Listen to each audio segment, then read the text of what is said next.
Afternoon each and everyone. So Telangana సెట్‌కి సంబంధించి ఎవరైతే ఎగ్జామ్ రాసి రిజల్ట్స్ కోసం వెయిట్ చేస్తున్నారో, సో వాళ్ళ కోసం నేను ఒక వీడియో యూట్యూబ్‌లో పోస్ట్ చేసిన.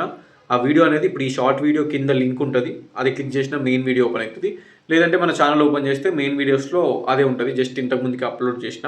సో వీడియోలో ఏముంది అంటే నార్మల్‌గా ఎంతమంది సెట్ క్వాలిఫై అవుతారు, ఓకేనా? ఎంతమంది సెట్ క్వాలిఫై అవుతారు, ఎవరెవరికి ఏ ఏ రిజర్వేషన్‌కి ఎన్నెన్ని సీట్స్ అనేటివి అలాట్ చేస్తారు reservation vice.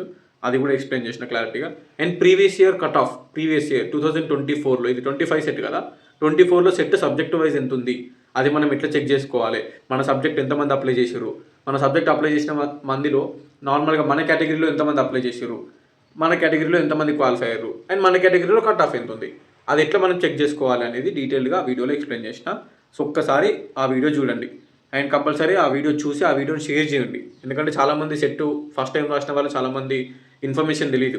Like total number of seats ఎంతమందిని క్వాలిఫై చేస్తారు, అది based on what criteria qualify చేస్తారు సబ్జెక్ట్ వైజ్, అండ్ రిజర్వేషన్, మన రిజర్వేషన్లో మన కట్ ఆఫ్ ఎంత ఉంది అనేది ఒక డౌట్ అనేది ఉంటుంది కదా. సో అది అన్నట్టు. ఎనీవేస్ కీ అనేది ఈ 2-3 డేస్లో వస్తుంది. అందరికీ ఆల్ ద బెస్ట్. January 5 తర్వాత కీ వస్తుందని చెప్పారు. అండ్ చూస్తున్నాను, నేను కూడా వెయిట్ చేస్తున్నా ఈ 1-2 డేస్లో ఎప్పుడు వచ్చేది తెలియదు. All the best each and every one once again. And మీకు ఏమైనా డౌట్స్ ఉంటే సెట్ రిలేటెడ్ కామెంట్ పెట్టుర్రి. అండ్ ఆ వీడియో అయితే కంపల్సరీ చూడండి.